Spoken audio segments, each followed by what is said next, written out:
notice when people talk about saturated ground or rain, right? What does that mean? Yeah, the ground can absorb any more water? No, it's the same kind of concept here, all right? You can't absorb any more salt until you've reached your saturation point.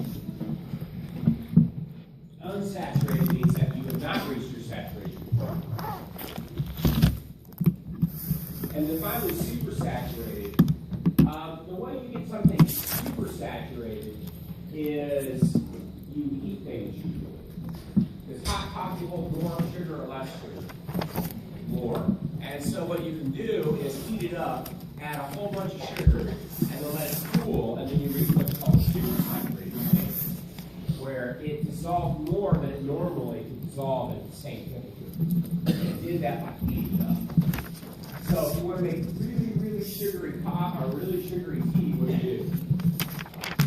Heat it up, right? And you add a whole bunch of sugar to the point where you see sugar in the bottom when it's hot. And when it cools, you get a supersaturated solution of tea. I know some people like the tea that way. Anyway, the point being is, those are the three differences, and I expect you to know those. So after you've done that, the heat when it cools down, that doesn't precipitate out? You're going to precipitate some out, because you're going to be less more than you normally do.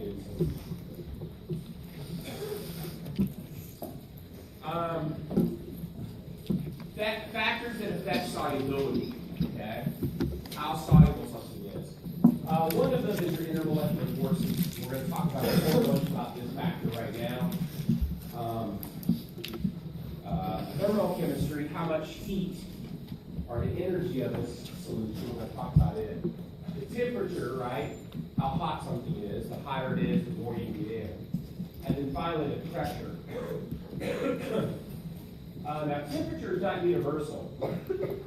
For solutions, the hotter something is, the more you can get whatever solute you have, right? Hotter your copper is, the more sugar you get. Is that true for gases? The hotter, if I'm going to dissolve a gas in a liquid, is it the hotter you get it, the more gas you can get in there? The answer is the opposite. For gases, and you need to know this, for gases, it's the opposite of that. The colder something is, the more gas you can get into it. Because if you want pop to go, I hate soda pop. All right. Depends on the part of the country you're in, right? Some people use soda, some use soda pop, some use pop. So I'll call soda pop, and it seems to be the most frequently used in this part of the country. All right, soda pop. If you want it to go flat really quick, what do? Shake it up. Right? Opposite of sun. That's because it gets all that carbon dioxide that's dissolved in there. If you want it to stay more bubbly longer, you cool it, right? Or you keep it cool. All right? That has to do with solubility decreases as temperature increases. Solubility for gases decreases as temperature increases. So if you're going to apply this to warming trends, if the ocean gets hotter, what happens to all CO2 dissolved in the ocean? Yeah, it comes out, right? That's why you get a lot of global changes, or El Nino, or things like that drastically affect weather, is because, well, a lot of dissolved gases come out when the water heats up first. All right, anyway, let's talk about the first two in depth a little bit.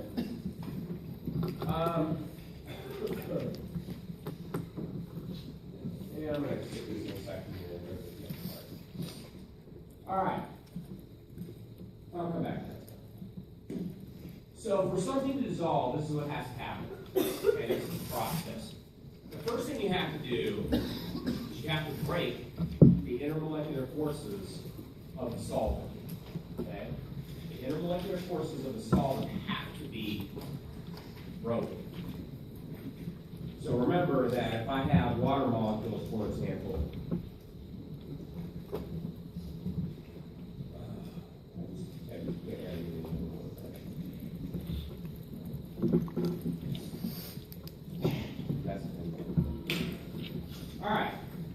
we know that there's intermolecular forces. We covered this in chapter 11. that exists between these molecules, and that's how we phase them, right? We go from a solid to a liquid to a gas.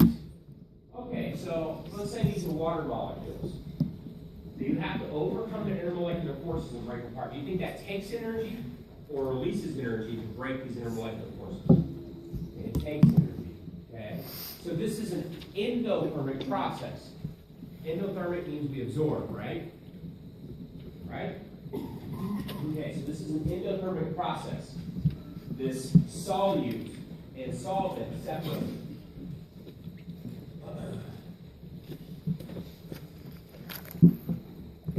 All right, we've got to do the same thing. I kind of got that reversed this time.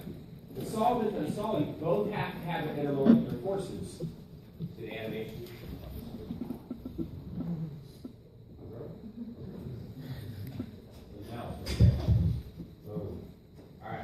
We have to get this intermolecular forces. Again, this is an endothermic process. Okay? Now, we're going to introduce both of them together. We are then going to mix them. And mixing, is that exothermic or endothermic? It's exothermic. Remember, that's the reason why they mix. They do it to lower their energy. So mixing is an exothermic process. So we're reestablishing the intermolecular forces between the two. So we're reestablishing the intermolecular forces between the two. All right, now here is the reason why something will spontaneously dissolve or won't. Okay, so it takes a certain amount of energy to break these apart. Boom. We get a certain amount of energy to break this solvent apart. Boom. Then we get a certain amount of energy for mixing. If the breaking part took more energy than the mixing part you got back out, then it won't dissolve. Okay? So if the breaking of those intermolecular forces took more energy than you get back out from mixing, then something won't dissolve. If you get more energy from the mixing than it took the breaking, then you get something that will spontaneously dissolve. So let's take sugar, coffee. You've got a solution of, or say sugar water. Let's take sugar and water. The water has hydrogen bonding, the strongest intermolecular force. It's got dipole, and it's got dispersion. We're going to overcome those intermolecular forces and separate the water molecules. We're going to do the same thing with the sugar molecules. And when they come back together, if there's more energy from them coming back together than it took to break them apart, it'll dissolve. Does sugar do that? Does sugar dissolve water? Yes. Therefore, the mixing is giving us more energy back than it took to break them apart. Now, this is something that's important, so pay attention. To get more energy, okay, to get more energy from mixing, they need to have somewhat equivalent intermolecular forces. To get more energy from mixing than it did to breaking, and we need to get more, we need to have similar intermolecular forces. So, if this was water, for example, okay, our strongest intermolecular force for breaking is hydrogen bonding. Okay? If this was, for example, table salt, there's ionic bonding. When I mix them together, we know it spontaneously happens. And it spontaneously happens because they're reestablishing strong intermolecular forces. So if you have strong intermolecular forces to dissolve in something else, it also has to have strong intermolecular forces. Okay? That's very important. This is where like dissolved like kind of comes into play. For something to spontaneously dissolve, they have to have somewhat equivalent intermolecular forces. For something to dissolve, they have to have somewhat equivalent intermolecular forces. It has to get that energy back that it took to break it apart.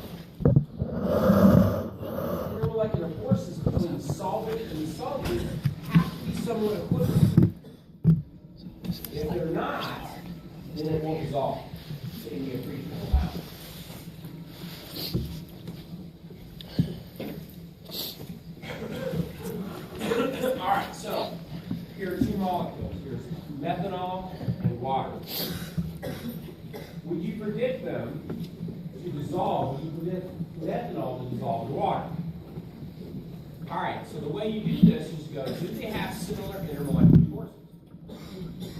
I've got hydrogen bonding here, and I've got hydrogen bonding here. Are they similar? And you would predict that these are going to dissolve in each other because the amount of energy it's going to take energy to break this apart. It takes energy to break this apart. When they mix, they have similar intermolecular forces. They're going to be hydrogen bonding with each other. So this will hydrogen bond to that, which is similar to what water was doing anyway. But when they're mixing, lowers energy. So there's a net energy give off or loss for mixing together. So here's just examples of breaking hydrogen bonds with water. Ethanol. Break the hydrogen bondings in water, and then they form hydrogen bonds with the water and the ethanol. This provides high energy payback, and the mixing process gives us an exothermic, and then we get an overall lowering of energy. Does benzene dissolve in water? All right, so what's the strongest intermolecular force for water? Hydrogen bonding. It's also got dipole-dipole. It's also got dispersion. But its highest, which is strongest, is hydrogen bonding. Water, or benzene, is just a bunch of carbons and hydrogens. So what kind of intermolecular force does it have? Dispersion or London, right? So are these equivalent? No. Therefore, they're not going to dissolve in each other. Okay? In fact, they'll form two distinct layers. Why? Because this takes a whole bunch of energy to break this one apart because of hydrogen bonding. This one doesn't take very much energy at all because of London or dispersion forces. And then when they form or mix back together, this one isn't getting the same energy payback that it would with water. The intermolecular force between these two is only dispersion. It had hydrogen bonding, took a whole bunch to break it apart. Why would it want to go back to only dispersion? So therefore, this will not dissolve in that. You'll get two distinct layers.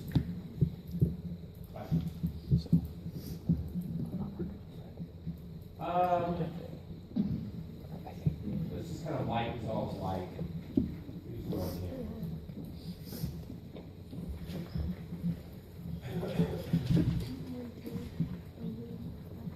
So this is just showing the ethyl alcohol hydrogen bonding with water. So when I mix the ethanol, this is the grape on Saturday, I mix the water together.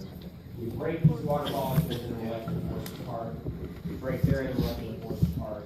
They mix, but they reestablish hydrogen bonding with the other ethanol molecules. That reestablished would give them enough payback to make that happen. And so you get solubility. Here is glucose, okay? Very big molecule.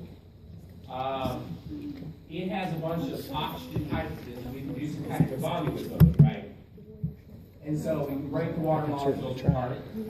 We can break the glucoses apart. We then can reestablish hydrogen bonding. Therefore, glucose, i.e., a sugar, is dissolved in water. It reestablishes those hydrogen bonds and gets the energy we need to use. Question?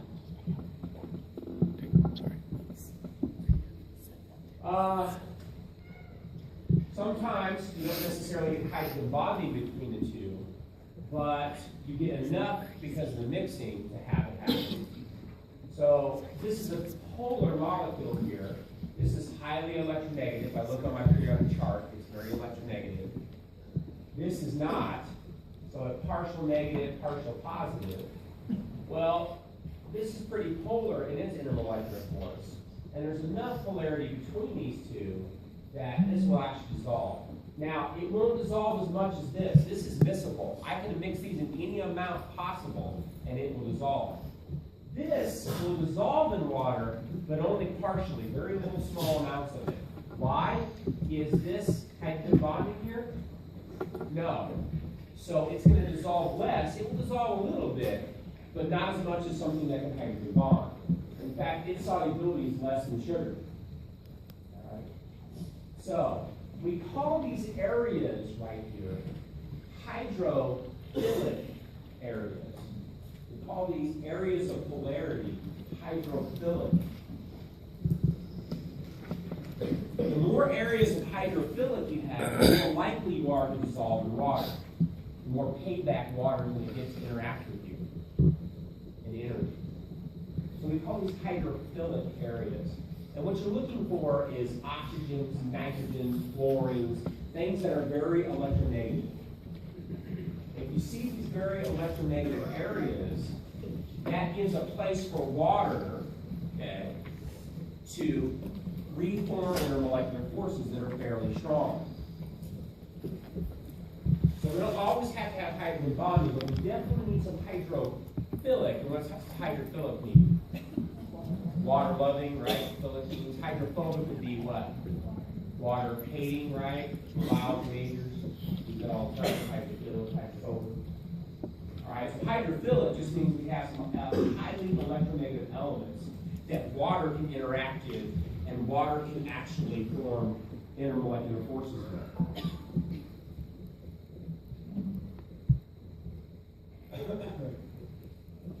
So hydrophobic, hydrophilic, I expect you to know what those are. Let's look at what hydrophilic and hydrophobic mean. If you're going to take organic chemistry or you're a biology major, I would perk up right here. Okay? This is important stuff. All right, so we notice that there's some hydrogen bonding going on right here. So I've got this. This is a big hydrophilic portion. It's got two highly electronegative elements. It's got hydrogen bonding. Very, very, very hydrophilic. Carbons and hydrogens are what kind of intermolecular forces? Dispersion. Are dispersions water loving or water hating?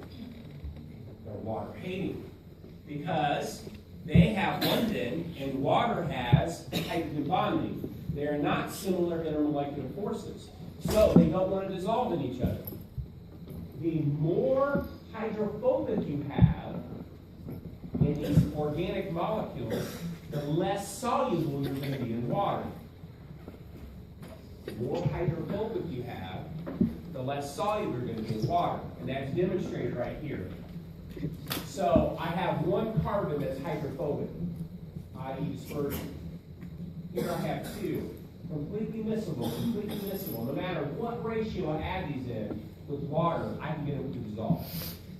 Then suddenly we get to 4 carbons, and now we start having, you can't just put infinite amounts in here, there's only a set amount. I get to 5 carbons, and suddenly my solubility drops. I get to 6 carbons, 7, and I'm completely insoluble. Well, what happened between here and there? And the answer is, you have more hydrophobic than you have hydrophilic. And therefore, that molecule is insoluble. Here is a general rule that you need to know, so listen. For every 4 carbons, you need a hydrophilic portion to be soluble. For every 4 carbons, maybe push 5. For every 4 carbons, you need a hydrophilic in order to be soluble in water. For those taking MCAT, it's just like a question off the MCAT. Is it soluble in water? What you got to do is count up your carbons versus how many hydrophilic ends you have, and that'll give you a good clue on whether you're going to be soluble in water or not.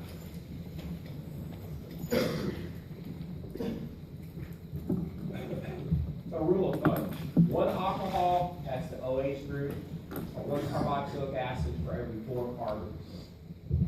All right, so these are types of questions you're going to get on the final. Remember, we have a few of these. Arrange the order in increasing solubility. Arrange it in order of increasing solubility. Arrange it in order of increasing solubility. All right, so if we're going to arrange it in increasing solubility, what we got to look at is for hydrophilic hydrophilic portions, right? So these are a bunch of carbons, hydrogens, and they've got, some of them have some hydrophilic. So there's an OH. Is that hydrophilic? That's water loving. Does this have any? So what is this probably going to be? Insoluble. This thing doesn't dissolve water at all. It has no hydrophilic ends. This has an OH, and it has an OH here, so it has more hydrophilic ends.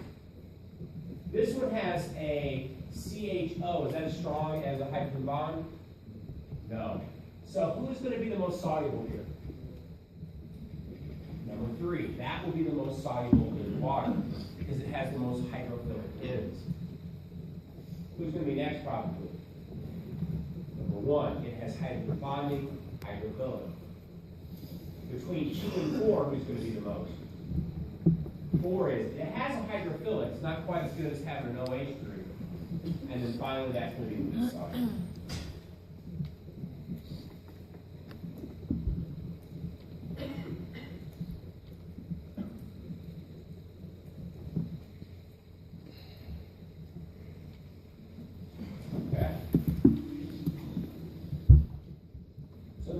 Terribly crazy hard, but this rule right here is going to serve you really well for future endeavors.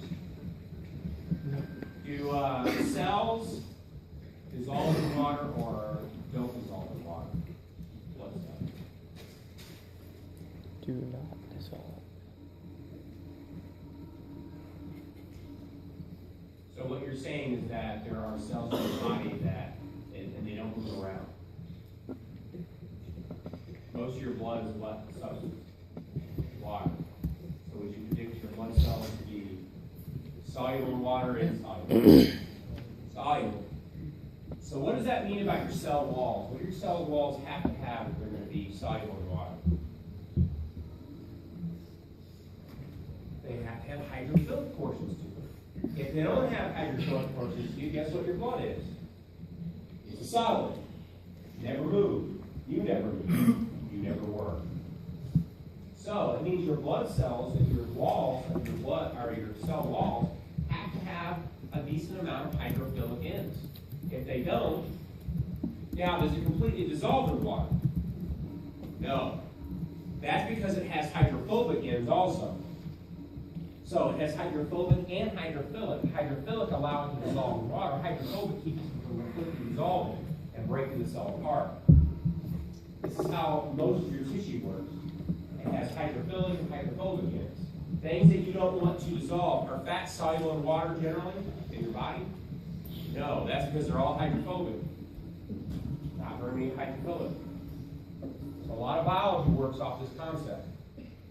And you probably heard it in your biology class before. They talk about hydrophobic and hydrophilic and all that kind of stuff. All right, so let's do another one. Arrange in order of increasing solubility. So we're talking about the water.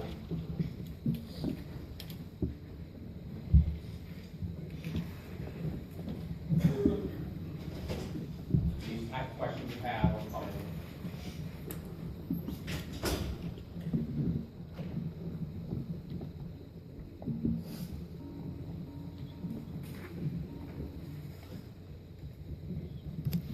All right, so what we're going to look for is hydrophilic ends, right?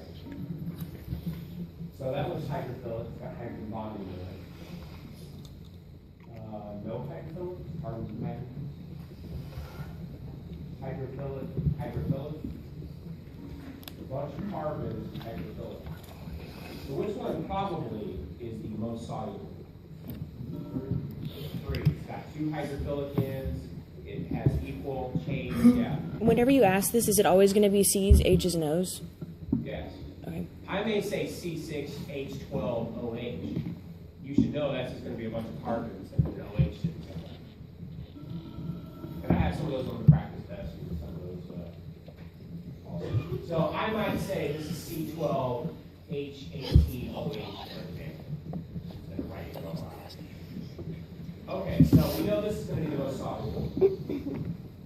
All right, so then we've got to choose between, we know this is going to be insoluble, no way that that's going to dissolve in water. So we got to decide between 1 and 4. Now they both have OHs. who is probably going to be more soluble?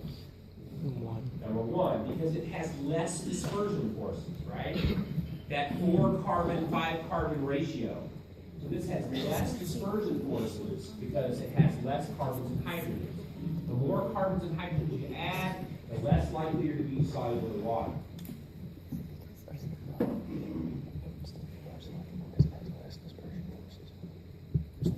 So there I identify my hydrophilic.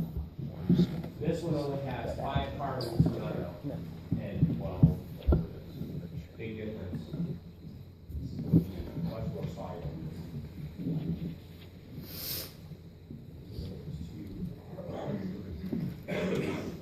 So if it were still, if it were just an OH on the end of number 1, would it still be more soluble than number 4? Absolutely, because it only has 5 carbons of dispersion. Okay.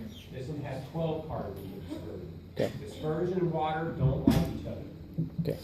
So the more dispersion forces you have, the less soluble you are in water. Question?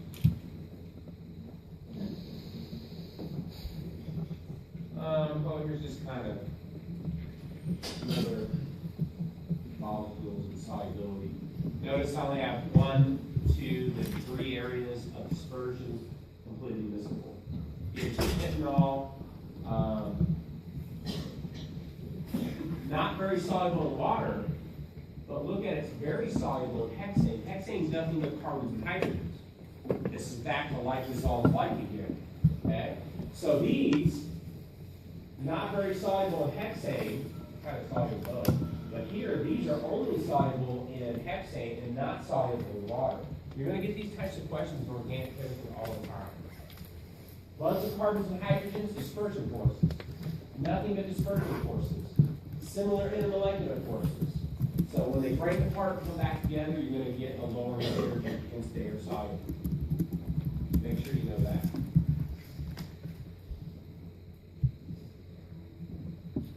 Predict what of the following vitamin is soluble in fat or is soluble in water.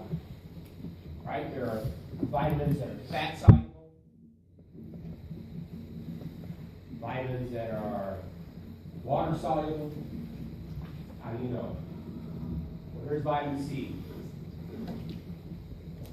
All right, so we're going to look at the number of hydrophilic areas, that's carbons and hydrogens, versus the number, hydrophobic areas, that's the number of carbons and hydrogens, versus the number of hydrophilic. How many hydrophilic areas does this have? A lot, doesn't it? It's got 1, 2, 3, 4, 5, 6 areas. And we have to have 4 hydrophobics for every 1 hydrophilic. Can we meet that ratio? Really easily. So this is water-soluble fat. Show that anyway if you drink orange juice in the morning. Make sense? All right. Will this be fat-soluble or water-soluble? It's got a couple of hydrophilic things, but are they hydrogen bonding? No. So they're weak, lots of carbons and hydrogens. This is a fat-only soluble vitamin. Fats are nothing but carbons and hydrogens. Kind of covered that. They don't dissolve very easily, right? Take some Crisco, some water. Doesn't do much. Question?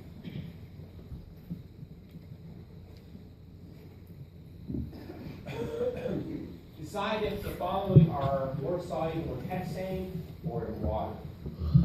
More soluble in hexane or more soluble in water. That's going to be first one, is there any hydrophilic ends? No, that thing's only going to be soluble in hexane. No. Now we've got a hydrophilic. Is there many carbons and hydrogens around? No. This is going to be pretty soluble in water. We've got a hydrophilic. Is there a lot of carbons and hydrogens though? So this is going to be more soluble in hexane than it's going to be in water.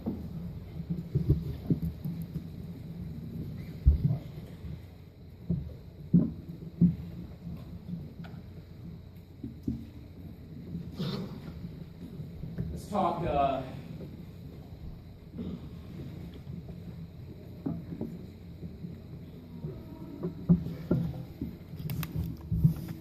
Let's talk hydrogen bonding is important.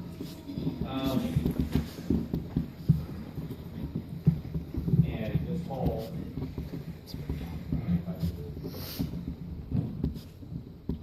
okay, the basic building block of all protein. What's protein? What's protein? Come on, biology majors. It's a what? Okay, so it's a string of amino acids, right, that are folding on each other.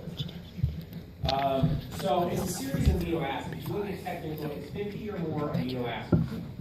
So if you put 50 or more amino acids together, you get a protein. If you're less than 50, you're called a polypeptide. You wouldn't get superpeptide. All right, so if you're 50 or more, you're a protein. This basic structure here is an amino acid. This is a carboxylic acid group, and this is an amine. Amino acid, that's where the name comes from. Okay? Then there's this little R, there's no element R. These are 20 different groups that can hang there. There are 20 different groups that can hang there. And how many different amino acids are there? 20. And so, for example, if I just put a hydrogen there, I'm called glycine. And if I put a CH2OH, you're called serine. If you put this off of here, you're called glycine, so on and so on. There are 20 different ones that can occur. All right, so I'm going to put these together. Because to form a protein, I've got to add those together to each other. That's what your RNA does. It makes the proteins. And what happens is this group right here attaches onto this group, and what do you think an OH and an H make? Water. So, and then this attaches to that nitrogen. And if we string 50 of those together, we get a protein. Now, do you think proteins are straight lines? No. Proteins are what we call a globular shape. Kind of imagine a long string, and then you took it and you bundled it up into a little ball. That's kind of what a protein is like. Now, do you think that shape's the same every single time you make that protein? And the answer is yes. So every time that protein's made, it's the exact same shape. So that means the sequence is always the same, right? If you're healthy. Now, what causes that globular shape? So this is just me putting 50 of these in a row. What causes that globular shape are these intermolecular forces. And notice that in here are hydrogens and nitrogens. And what do they form with other molecules? A magic word for the week. Nitrogen to hydrogen. What kind of intermolecular forces? Hydrogen bonding. So what happens is this, you get a long chain, and these are my hydrogen bonding. They hydrogen bond to other parts of the chain. And intermolecular forces between other parts of the chain. That causes this long chain to start to spiral in a helix. Sometimes it would cause it to fold in the beta sheets. Right? You've heard this stuff in biology before, right? So all these intermolecular forces you're studying give shape to the proteins. What happens if one of these amino acids is wrong? It's the wrong amino acid. Do you think it's going to take the same shape? No. That's where a lot of genetic diseases come from. They come from misreplication of proteins, and they manifest themselves wrong, like sickle cell anemia, for example. Because one of the amino acid chains is wrong. It's causing the wrong intermolecular forces and giving the wrong shape.